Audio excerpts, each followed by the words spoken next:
Hola, ¿qué tal? Muy buenas tardes, bienvenidos, bienvenidas a todos. Hoy vamos a tener, también como estamos últimamente haciendo de forma habitual, una participación, una reflexión colectiva sobre esta profesión, ¿no?, de la facilitación, pero vamos a hacerlo en un contexto un poco diferente o un poco más centrados en el aula, ¿no?, como innovación práctica en el aula, ¿no? Y contaremos precisamente con ello para poder centrarnos un poco más e ir mucho más al detalle con Xavier Arregui, que imagino que muchos de los que estáis aquí le conoceréis. Mi nombre es Mónica Pérez, me encargo de las admisiones en el Master Lead, en Diploma CLEO y en Diploma Nuevos Roles, que precisamente un poquito por ahí va este webinar.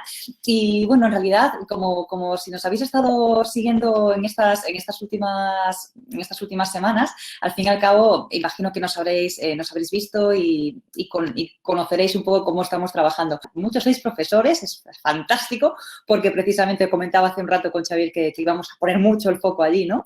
Y bueno, no sé si conocéis Team Labs, muchos no nos conocéis. Veo que sí que conocéis a Mondragón, muchos de vosotros, pero Team Labs no. Bueno, Team Labs, para hacerlo muy resumido, es un laboratorio de aprendizaje, ¿vale? Lo que hacemos nosotros, impartimos un grado de la mano de Mondragón, universitario de liderazgo, emprendimiento e innovación, con la Facultad de Empresariales, pero con la facultad en la que está Xavi, ¿no?, en OESI. Lo que hacemos es impartir un máster de facilitación del aprendizaje e innovación, Master Lead, y el diploma de Chief Learning Officer y el diploma de nuevos roles para el aprendizaje en educación, cosa que tiene mucho sentido precisamente con el webinar que tiene lugar hoy, ¿no? Porque precisamente el aprendizaje, la facilitación como aprendizaje, como innovación práctica en el aula, ¿no?, practicable sobre todo en el aula, es un módulo que forma parte de este diploma de nuevos roles, que estamos muy ilusionados porque estamos limpiándolo, sacándole todo el brillo posible, porque lo estrenamos y lo sacamos por primera vez en esta primera edición que tiene lugar en escasos meses. Estamos ya con los procesos de admisión, por si acaso os interesa conocer un poco más en detalle. No obstante, al final del webinar os haremos llegar el replay para que si os haya perdido algún detalle lo tengáis, y también nuestra landing para que sepáis un poco más de qué va este diploma y podáis ir un poquito más en profundidad. Para los que no conozcáis a Xavier, me extraña que no lo conozcáis, porque yo creo que si estáis aquí es por su conocimiento. Él es doctor en innovación educativa. Además, es docente investigador de esta facultad que os comentaba, de la Facultad de Humanidades y Ciencias de Educación de UESI, de Mondragón Universitatea, ¿no?, con quien vamos de la mano en este diploma y en tantas otras experiencias educativas y de experiencia de aprendizaje.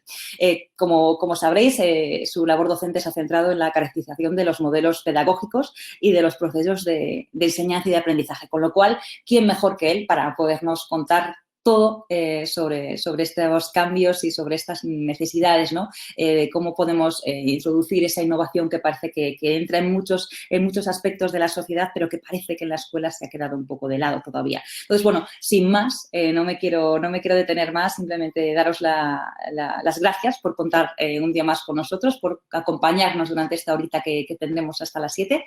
Xavi ha preparado una sesión divertida, interactiva, ¿no?, para que podamos tocarnos lo más posible, aunque sea con esta distancia impuesta que tenemos, y luego sí que al final, o sea, que os adelanto que podéis lanzar en el apartado de preguntas todas las consultas que queráis hacer en el momento que os surjan, por favor, describidlas, y luego al final del webinar tendremos un margen de unos minutitos para poder responderlas. Xavi, súbete conmigo aquí al escenario y comenzamos. Hola, Mónica, ¿qué tal? Hola, Xavi, ¿qué tal estamos? Yo te dejo con todo y adelante, que vaya muy bien y a disfrutarlo todos. Vale, gracias. Mónica, Arratsaldeon, buenas tardes. Bueno, este es el título de la ponencia, de la charla, de la conversación que quiero tener hoy con todas vosotras, que es la facilitación del aprendizaje como innovación practicable en el aula. Quiero agradecer al equipo coordinador de este Master Lead por brindarme la oportunidad de mostrar en público y de una forma tan libre mis ideas respecto a cómo entiendo yo actualmente los procesos de facilitación del aprendizaje. El reto que me habéis planteado es doble, porque a la dificultad de sintetizar esta perspectiva en un tiempo tan corto, de una manera cuando menos amena, se añade el reto de hacer una exposición de manera virtual, sin muchas posibilidades de interacción, algo a lo que no estoy muy acostumbrado. Sin embargo, bueno, lo asumo sinceramente con mucha ilusión y con muchas ganas, pues me ha permitido profundizar en la temática que quiero presentaros, pero sobre todo porque me ayuda a ser creativo en lo que a la manera de organizar el discurso se refiere, aunque bien es verdad que debido a estas limitaciones de tiempo y para evitar irme por los cerros de Úbeda, he organizado la presentación en una narración que espero que sea de vuestro agrado. En cualquier caso, espero que os ayude a reflexionar sobre el tema o quizás a despertar la curiosidad en relación a algunas de las ideas o reflexiones propuestas, que es lo que sobre todo os pediré en un ejercicio interactivo que vamos a realizar. Bueno, ¿desde dónde os hablo? Mónica ya me ha presentado. Mi labor profesional se desarrolla en la Facultad de Humanidades y Ciencias de la Educación de Mondragón Universitatea, y para los que no la conocéis, creo que hay que reseñar pues una de los elementos característicos que es nuestra naturaleza y organización cooperativa. Una universidad cooperativa en la que se entronca la facultad en la que trabajo y cuya oferta académica fundamental es acompañar a aquellas personas que quieren ejercer como profesionales de la educación en el ámbito de la educación formal o reglada. Por lo que el planteamiento que os presento aquí se sitúa precisamente en este ámbito, es decir, la facilitación del aprendizaje en la enseñanza reglada, aunque podríamos de alguna manera también adaptarlo al ámbito de la educación no formal. También os hablo desde mi recorrido profesional en la facultad y en general desde la perspectiva educativa que he ido desarrollando a lo largo de la misma y con mis compañeras de viaje. Un recorrido que ha transitado por diferentes lugares y paisajes observados, vividos y experimentados, y que actualmente se sitúa en este espacio que os quiero mostrar a través de esta presentación. Con ello, quiero subrayar la necesaria transformación y tránsito que, al igual que yo he vivido, cada docente tendrá que desarrollar a lo largo de su itinerario que le llevará a Ítaca.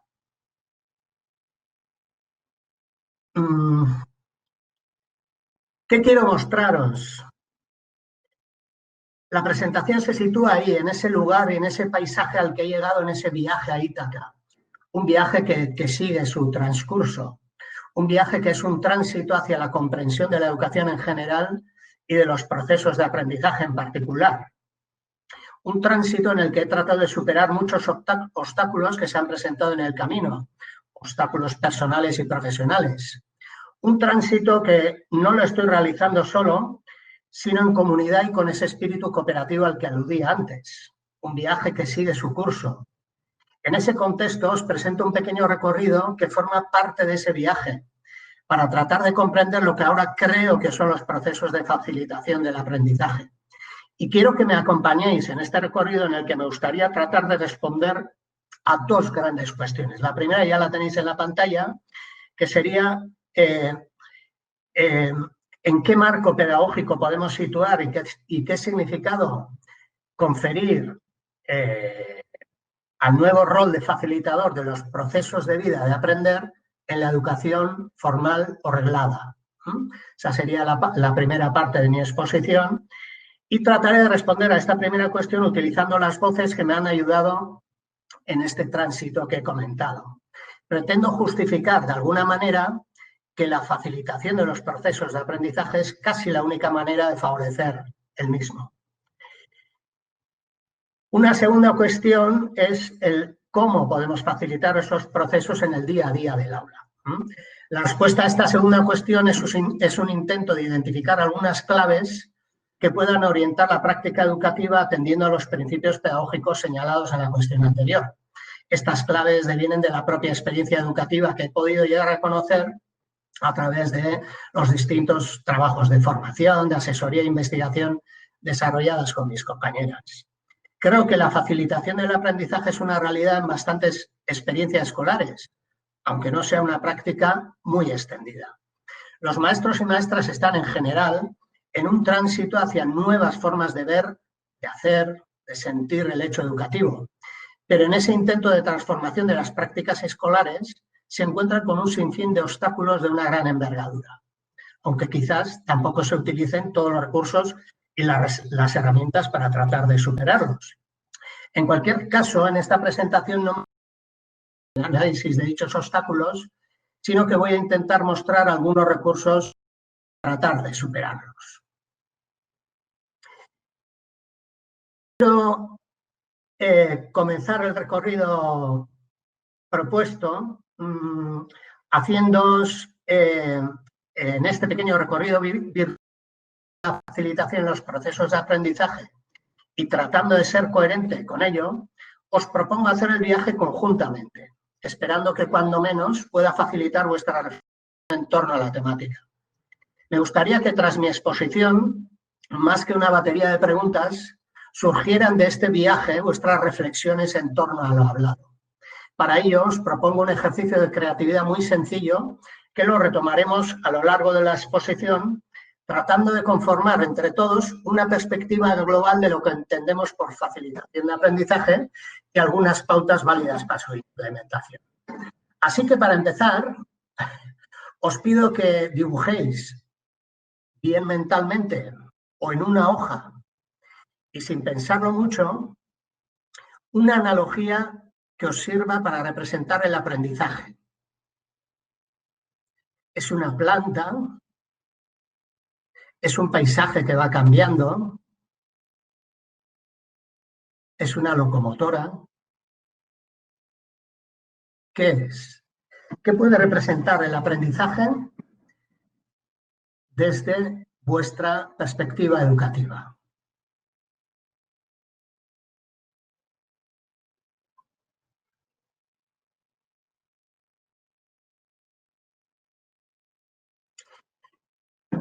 Bien, me imagino que algo ya habéis representado, bien sea mentalmente o si os ha dado tiempo en un soporte escrito. Comenzamos el recorrido propuesto oyendo algunas voces más allá de las nuestras que nos pueden ayudar en este itinerario de observación y de reflexión. No están todas las que son, pero sí son todas las que están. Voces desde diferentes ámbitos del saber que necesitamos escuchar para conformar nuestra perspectiva educativa. Porque, tal como señalan Genoveva Sastre y Montserrat Moreno, vemos lo que conocemos y aquellas cosas en las que creemos. Para ver nuevas cosas necesitamos ampliar nuestra mirada. De lo contrario, nunca las veremos. Por eso, para ver nuevas cosas, necesitamos nuevos paradigmas.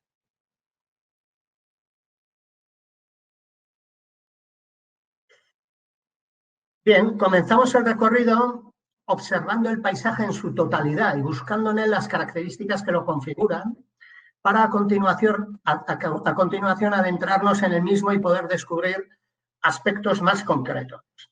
La primera cuestión sería, pues, preguntarnos por el sentido y el significado de la educación en general. Para ello, comienzo con una de las voces que más han resonado en mí en los últimos años de mi proceso de transición, quizá por la afinidad que me liga a Humberto Maturana desde la biología, que es mi formación inicial, que siempre me acompaña en este viaje que ya es más pedagógico. Humberto nos muestra el sentido y el horizonte de nuestro camino educativo, del proceso educativo, la transformación en la convivencia. Es decir, entender la educación como un proceso de transformación de la persona a través de unas prácticas sociales que se desarrollan dentro de una comunidad en la que se va configurando de forma progresiva un sistema de relaciones que posibilita esa transformación. Es una manera particular de entender la educación que enfatiza el valor de la comunidad y de los procesos de convivencia que se dan en ella. La comunidad en el sentido desarrollado por Maturana, es decir, como una red de procesos, de actos, de encuentros, de conductas, de emociones, de técnicas, que configuran un sistema de relaciones de convivencia que penetra en todos los aspectos del vivir de los niños y de las niñas que crecen en ella en el curso de transformarse en adultos, en todas las dimensiones de su hacer y emocionar. Otro gran principio en esa misma línea es el que nos plantea Walter Rothaus, que nos alumbra con la idea de la educación como un proceso de coevolución. Él nos dice que educar es siempre actuar con incertidumbre y con riesgo.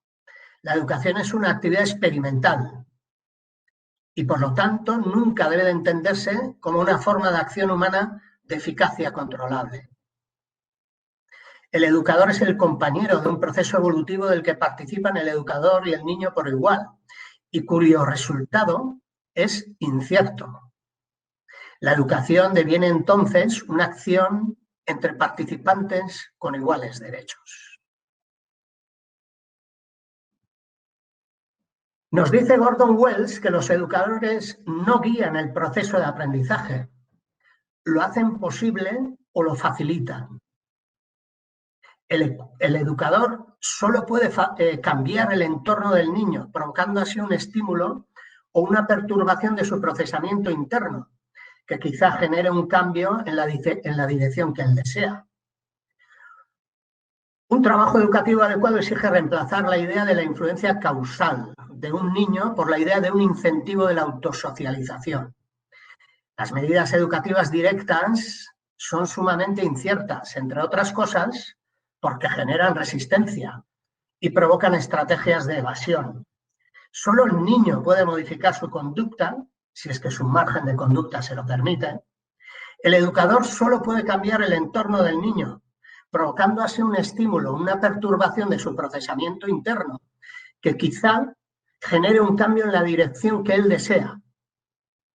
En definitiva, incentivar la autosocialización del niño. Paulo Freire nos conduce en este breve recorrido por la educación a otra de las ideas fundamentales que nos guían los procesos de facilitación del aprendizaje que estamos queriendo caracterizar. La perspectiva de la educación crítica y humanista. Una educación humanista y liberadora que, como Paulo Freire señala, conlleva al educador a tareas en las que estará menos inclinado a comprometerse con preconceptos y, consecuentemente, en su práctica será capaz de apreciar la relación dialéctica entre la conciencia y el mundo, o entre el hombre y el mundo. Una educación que, siguiendo a Freire, entienden como una tarea humanista y liberadora. Es un acto de conocimiento y no un puro acto de transferencia de conocimiento. En definitiva, una educación para la vida, pero que enseña a vivir comprendiendo el mundo en el que vivimos y buscando su transformación a través de la transformación de cada uno. Fijaros que todo esto nos lleva a una gran paradoja. Nos muestra la gran paradoja Rothaus, en la que estamos inmersos todos los que de una manera u otra participamos en la educación. Una paradoja que no impide que, aunque en última instancia sea el educando quien decide el destino de las intervenciones educativas, no debemos olvidar que el educador puede prever hasta cierto punto las reacciones a sus medidas educativas. Para ello, hay que tratar de comprender la lógica interna de sus acciones, más allá de ser un mero observador de los hechos. Esta capacidad de comprensión de la lógica interna del niño presupone que el educador tiene experiencia consigo mismo y está en condiciones tanto de predecir sus propios procesos internos como de distinguir si una vivencia interna caracteriza en primer lugar su propia persona o constituye un enunciado sobre la persona que está enfrente, sobre el niño. En principio, ahí tenemos esa gran paradoja. Los grandes principios educativos señalados en la diapositiva anterior nos llevan a entender la educación como procesos de desarrollo y de aprendizaje de las personas que participan en ellos. Esta es la idea fundamental para poder entender los procesos de facilitación del aprendizaje, en el sentido que estoy tratando de mostrar en esta exposición. Actualmente, la perspectiva educativa más aceptada es la que se ha construido en torno al enfoque sociocultural del aprendizaje y del desarrollo, cuyo origen podría situarse en los trabajos realizados por Lev Vygotsky, trabajos que salieron a la luz pública mucho más tarde de lo que hubiera sido deseado. La teoría fundamental de los trabajos de Vygotsky nos señala que toda función psicológica aparece primero en el plano social o interpsicológico y después ya en el plano individual o intrapsicológico, por lo que las relaciones sociales subyacen a todas las funciones mentales. Claro, esto demanda, por una parte, el estudio de las relaciones sociales en las que el individuo existe y, por otra parte, la acción mediada, que está orientada hacia una meta en donde la elección y dominio de los instrumentos mediadores empleados otorga la eficacia y resultado de dicha acción. Resumiendo, nos apropiamos de los recursos culturales mediante la participación en la acción y en la interacción social, transformando esos recursos de la cultura y al mismo tiempo siendo transformados por ellos. Claro, hay dos corrientes teóricas en la investigación educativa en torno a estas actividades socioculturales. Una sería lo que es la internalización, que tiene un carácter más individual, y el foco está situado en explicar cómo cada niño, el sujeto, internaliza aspectos de la cultura. Y el otro sería el de la participación en actividades sociales, que tiene un carácter más social y que sitúa el foco en el aprendizaje como participación en actividades sociales significativas y en un contexto particular, donde el desarrollo viene dado a partir de la transformación en los modos de participación y en los tipos de actividad en las que se participa.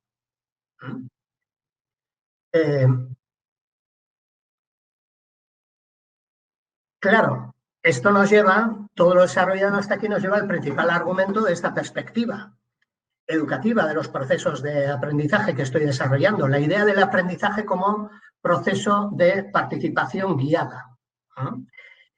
Tal como se recoge en la cita de Bárbara Rogoff, los sujetos toman parte de las actividades de su comunidad involucrándose con otros en procesos rutinarios, que pueden ser implícitos o explícitos, y colaborativos. Y es a partir de ese proceso de participación que los individuos se preparan para participar posteriormente en situaciones semejantes y o progresivamente más complejas. El foco de la participación de los sujetos es esa actividad sociocultural. Claro, distinguiendo en ellas tres planos que son constituyentes y que son inseparables. Y entonces, para comprender cada uno de estos planos es necesario obligatoriamente implicar a los otros. El primer plano es el plano comunitario, hace referencia al grupo, a la comunidad.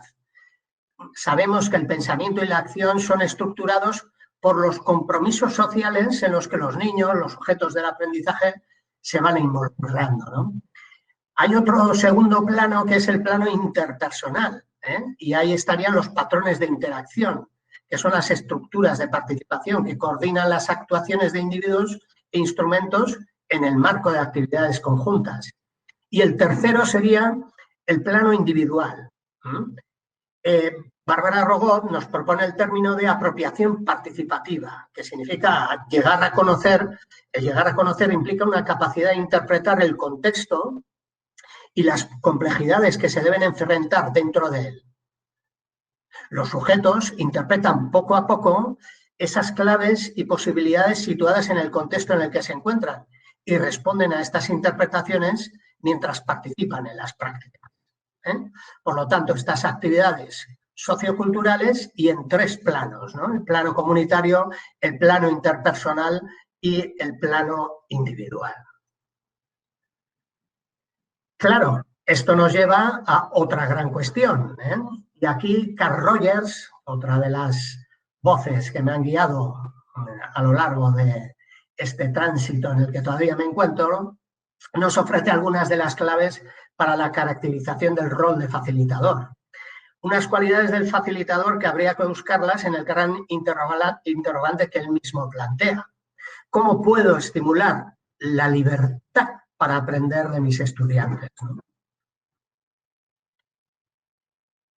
Estas serían, según Rogers, las cualidades que debería desarrollar el facilitador de los procesos de aprendizaje entendidos en esta órbita sociocultural que he desarrollado en las anteriores diapositivas.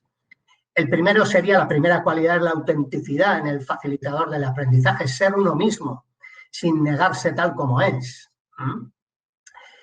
Hay una segunda característica, otra cualidad, que sería el aprecio, la aceptación, la confianza, el aceptar al otro como un individuo pleno, independiente, con todos sus derechos propios. Y la tercera gran característica,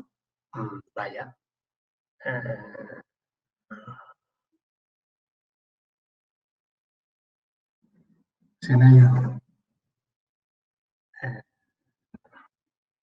La tercera característica sería la comprensión empática, es tratar de comprender los sentimientos y la forma de pensar y de ser del otro desde su propio punto de vista, sin analizarlo ni juzgarlo. Algunas acciones que el facilitador puede realizar, ya nos metemos en el ámbito de la acción, sería crear el ambiente o clima inicial para las experiencias del grupo o la clase. Tiene que tener confianza en el grupo. El facilitador tiene que ayudar a despertar y esclarecer los propósitos individuales, así como los objetivos más generales del grupo. El facilitador confía en que el estudiante desea realmente alcanzar estas metas para él significativas, siendo esta la fuerza motivacional que subyace en todo aprendizaje significativo. Organiza y pone a disposición de los alumnos la más amplia y variada gama de recursos para el aprendizaje. Él mismo se considera un recurso flexible para ser utilizado por el grupo. Para responder a todas las expresiones del grupo, acepta actitudes de contenido intelectual o emocional y se esfuerza para dar a cada aspecto el grado de importancia que revisten para la persona o para el grupo. Cuando se ha establecido un clima de comprensión, el facilitador trata gradualmente de llegar a ser un miembro activo del grupo, expresando sus ideas solo como un individuo más.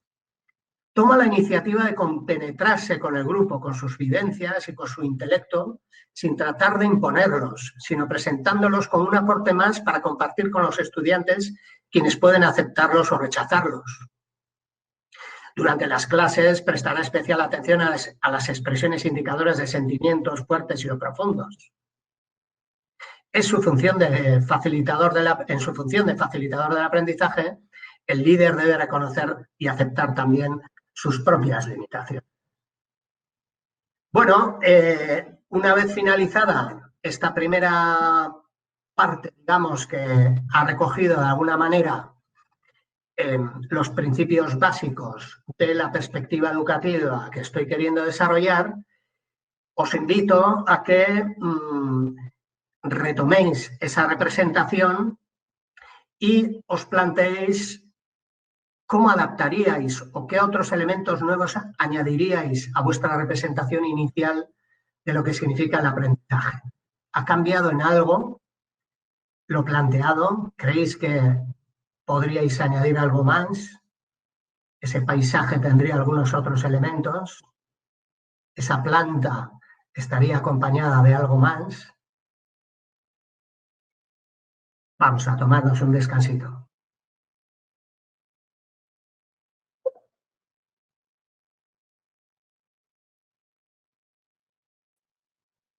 ¿Qué tal? En este sentido, Xavi, veo que en la zona de chat nos comentaban justo cuando les proponías el dibujo, ¿no? Sí. Alexia, por ejemplo, nos decía una mochila, Iván Hernández nos decía un motor, pero sí, de un automóvil italiano. Recogeremos al final de la exposición, intentaremos recoger las distintas representaciones, si no te importa, Mónica. Fenomenal. Lo digo para que todos os animéis a escribirlo y a compartirlo, porque ya veo que hay algunas propuestas y algunos de esos ya estáis contestando a la última pregunta que os hace Xavi, ¿no? De qué añadirías. Entonces, en esa línea, seguid.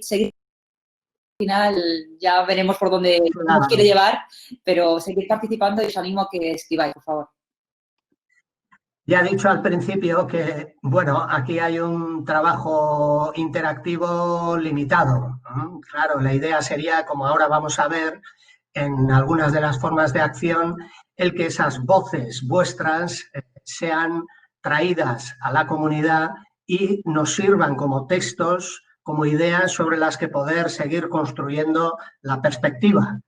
Sin embargo, como podréis imaginar, me sería imposible recoger y poder compartir todas vuestras voces, pero espero que al final de esta presentación tengamos opción, espero que os deje tiempo, opción para presentarlas.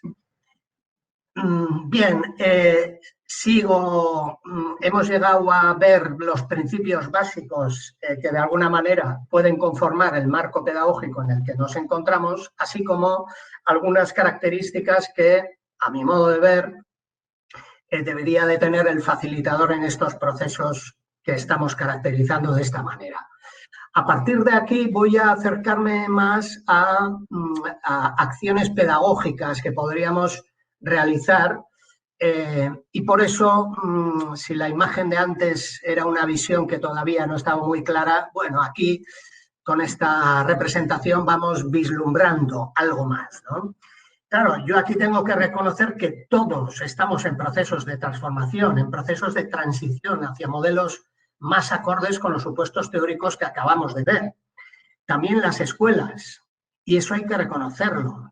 En el módulo de facilitación de los procesos de enseñanza-aprendizaje del máster que estoy impartiendo, hemos podido analizar en qué dirección se están dando esos cambios y cuáles son los obstáculos que se están superando en dicho proceso de transición.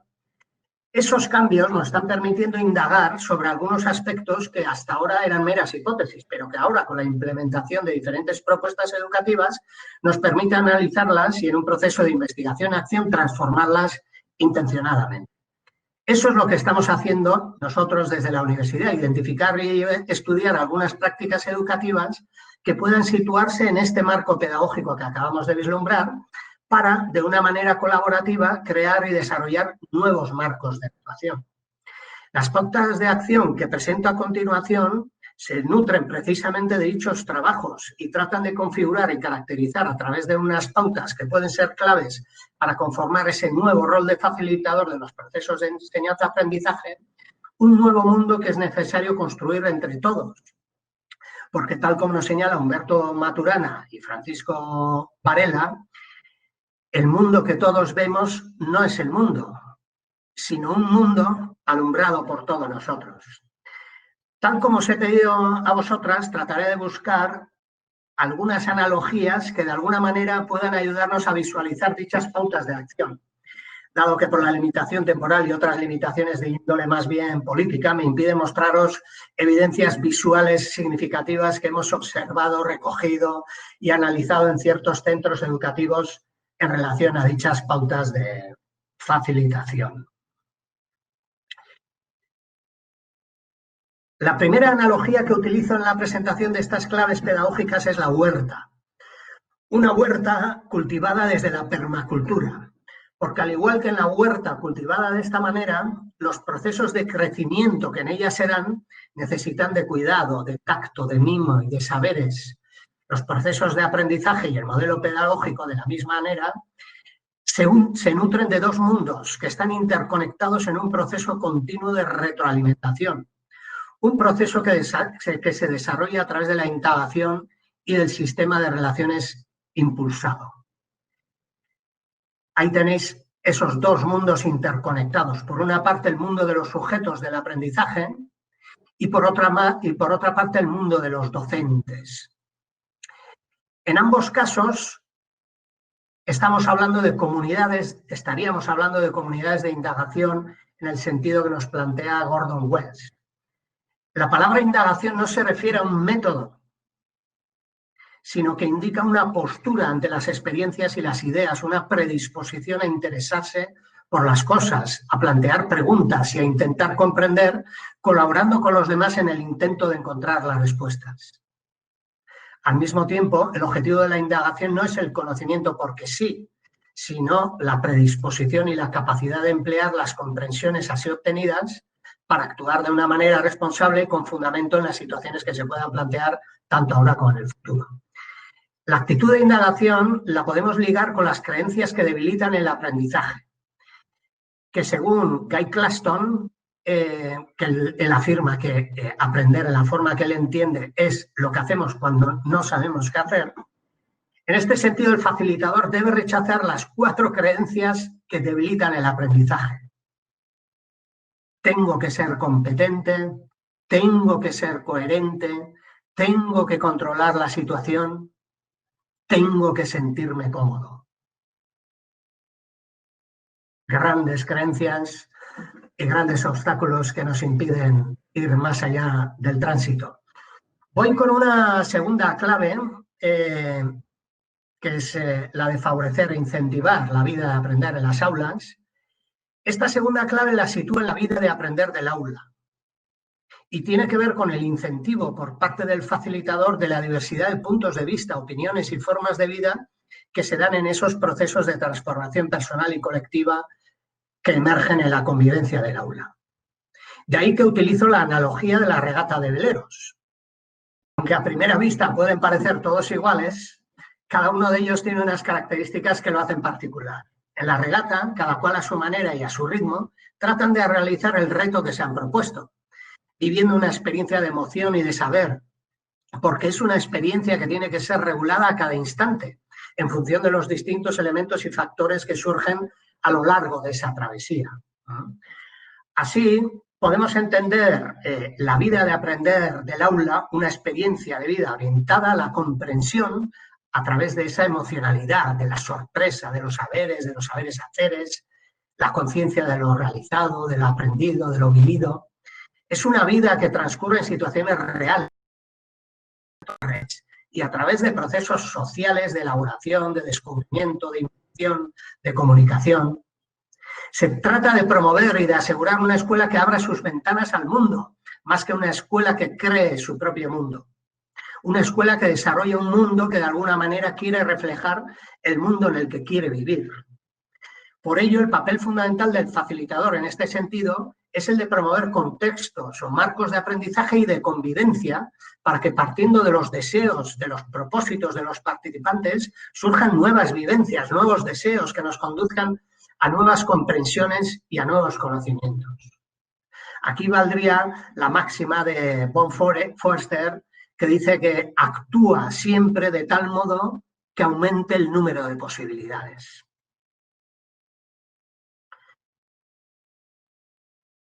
Voy con la tercera clave, que sería la de favorecer esa, que ya hemos dicho de alguna manera, la configuración progresiva del sistema de relaciones, ¿no? Tal como señala, vuelvo a Maturana, la tarea de la educación es crear un espacio relacional en el que nuestros niños crecen ahora, en el presente, como seres humanos responsables ecológica y socialmente que se respetan a sí mismos. Ese espacio relacional lo podemos representar con la tela de araña, una tela que viene a representar la comunidad que poco a poco se va configurando en los procesos de vida de aprender del aula, tal como hemos señalado. El facilitador debe, sin duda, enfatizar el valor de la comunidad y de los procesos de convivencia que se dan en ella, procesos que se desarrollan en todos los ámbitos de la vida, tanto en los espacios privados como en los públicos, y en los que los niños y niñas aprenden la trama emocional que se vive en las comunidades en las que les toca vivir, solo con el propio convivir. Porque tal como argumenta también Maturana, el ser humano se hace en el vivir humano, y el vivir humano se da en el vivir una comunidad humana. El facilitador, pues, favorece el desarrollo de una comunidad en la que la aceptación plena del otro en su total legitimidad es condición indispensable de ese vivir humano. Una aceptación que debe ser mutua y que de esa manera genera espacios de interacción a través de los cuales se abre la posibilidad de una convivencia en la que es posible la transformación de las personas que constituyen la comunidad. Una convivencia, en definitiva, entendida como una relación de juego, una relación de aceptación mutua, una relación de confianza que desarrolla la conciencia personal y la conciencia social, porque en esa relación de confianza está el respeto por sí mismo y por los demás. Y en ese sentido es importante que los niños aprendan en el vivir la emocionalidad que implica el respeto por sí mismos y por el otro, la aceptación mutua. Una emocionalidad que implica confianza y colaboración, entendida esta como una coparticipación en un quehacer que constituye y reafirma el mutuo respeto y que necesita vivirse en el presente, atendiendo a la propia relación, a lo que está ocurriendo, no a sus consecuencias. Una relación que de esta manera, en la aceptación mutua a través del amor y en el presente, permite a los niños generar espacios, generar una temporalidad, en definitiva generar, tal como él señala, un mundo que se configura en el vivir. Esa emocionalidad en la relación es para Maturana la clave, y también para nosotros, la clave del desarrollo y la transformación de las personas, porque genera una expansión de la persona en todas sus dimensiones y en todo su ser.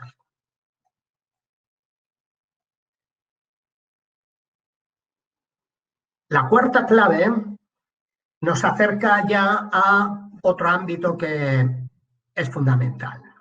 La comunicación en el aula, utilizando razonamientos dirigidos a la modificación de la conducta. En este caso no utilizo ninguna analogía, sino que me permito mostrar una estampa de una realidad concreta que he tenido la oportunidad de conocer en profundidad y que me ha permitido reflexionar sobre muchas de las claves que estoy mostrando en esta exposición. En esa realidad vivida, los maestros y las maestras facilitan el aprendizaje, tal como ellos señalan, favoreciendo e incentivando la comunicación en el aula, favoreciendo las conversaciones que surgen en los procesos comunicativos, los discursos que se desarrollan en base a diferentes textos que son artefactos, representaciones, textos escritos, construcciones que ellos van generando, porque para ellos esos procesos comunicativos son precisamente, tal como venimos insistiendo, actos sociales que se desarrollan en las prácticas sociales del aula.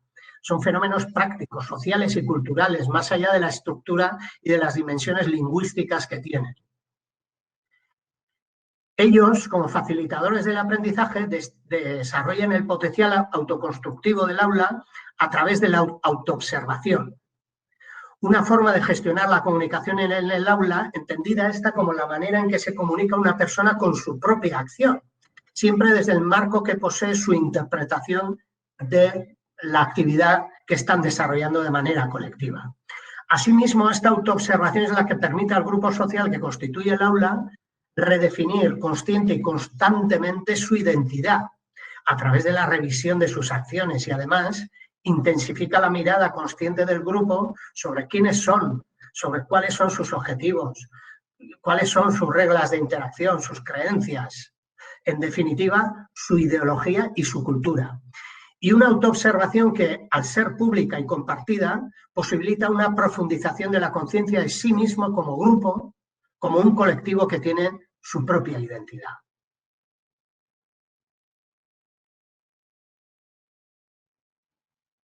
La quinta clave nos acerca al tema del currículum, ¿no? Que es otro de los grandes obstáculos que de alguna forma impiden o no ayudan mucho, por lo menos en este tránsito en el que me gustaría que os introdujerais, ¿no?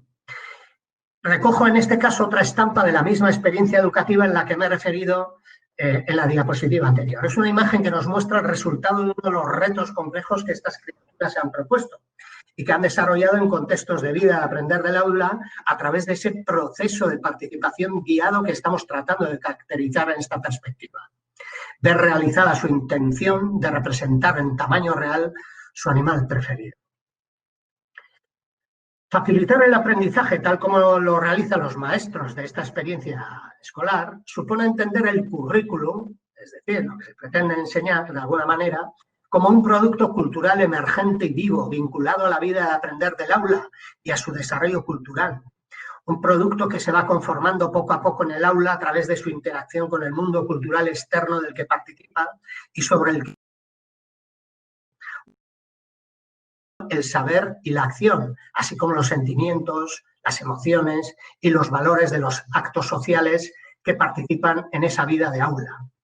Tal como ellos señalan, el currículum es como una red, una telaraña de concepciones, de miradas, de puntos de vista, de valores y de actitudes que se van conformando en un proceso que es progresivo y dinámico, en el que participan distintas alfabetizaciones, distintos lenguajes y saberes que en conjunto ayudan a conformar una red de significados que permiten dar respuesta a los problemas y a los retos abordados en el proceso de vivir y de aprender en el aula.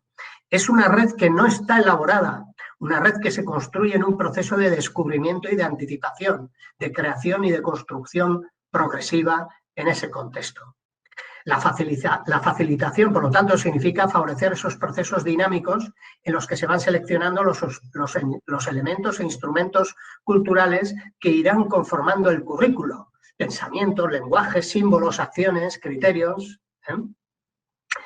Los maestros ponen a disposición de los niños aquellos que desde su concepción consideran relevantes y funcionales y que están contextualizados en los retos y propósitos del aula y en el contexto social en el que se desenvuelven.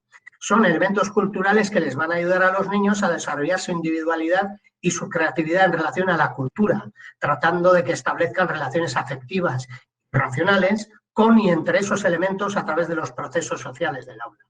Elementos que, por otra parte, no están aislados unos de otros y así se los presenta, como instrumentos que se necesitan comprender y utilizar para construir progresivamente conjuntos organizados de significado que ayuden a comprender el mundo y poder actuar sobre él. Bueno, y finalmente quiero presentaros, a modo de síntesis, una frase, una cita de Contreras y Pérez de Lara, en la que creo que de alguna manera se recoge todo lo que he venido diciendo hasta aquí. Una pedagogía necesitamos, para facilitar los aprendizajes, una pedagogía centrada en la idea de experiencia, en la aspiración de que toda vivencia puede abrirse a la posibilidad de una experiencia, a la oportunidad de un acontecimiento en el que todos estén implicados en su subjetividad, que deje huella. Eso supone una apertura a la relación de intercambio a partir de lo que cada uno tiene de propio, para que en esa relación pueda desplegarse el camino de la interrogación, de la búsqueda, del diálogo entre lo que surge como propuesta, una pregunta, un experimento, un proyecto, una lectura, un viaje, una conversación, y la implicación personal desde la que cada uno vive su propio recorrido, haciendo de ello una experiencia. Supone, pues, poner en el centro la vida que se vive, lo que componen las vidas de cada uno, de cada una. Y supone poner en el centro de la experiencia educativa nuestras vidas compartidas con nuestros estudiantes, con aquellos de quienes asumimos una responsabilidad educativa. Creo que está sintetizada de una forma magistral todo lo que acabo de decir. Bueno, llegamos a nuestra representación final, por eso no os he pedido que compartierais conmigo a lo largo del proceso, sino que, bueno, esto significará llegar hasta la parte final de nuestro recorrido, que sería, bueno, una vez escuchadas estas otras voces, junto con las nuestras, llegar a esta representación final de lo que hemos planteado, ¿no? ¿Cómo adaptarías? ¿Qué otros elementos nuevos crees que de alguna manera se podrían añadir a esa representación inicial o a esa otra elaborada después de esa primera fase de presentación del marco pedagógico? Bueno, creo que estoy en el tiempo y me quedan, para terminar, dos pequeñas apreciaciones. A modo de epílogo, volviendo a recoger las palabras de Walter Rothaus, la primera sería que el educador debe de educar lo menos posible. La segunda es que el niño actúa correctamente en todo momento. Y, en consecuencia, distinguir entre la conducta del niño y su persona, a la que se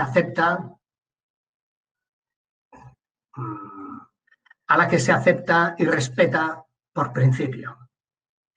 Y quiero terminar con esta frase de Von Hentin, de acuerdo a lo que he planteado a lo largo de toda esta exposición. Creo que viene al pelo, ¿ves? Que es que para el que no disfruta con el trato implanificable con niños, la profesión docente, y añado yo la vida como educador, es insoportable. Bueno, pues esto es lo que tenía para compartir con todos vosotros, vosotras.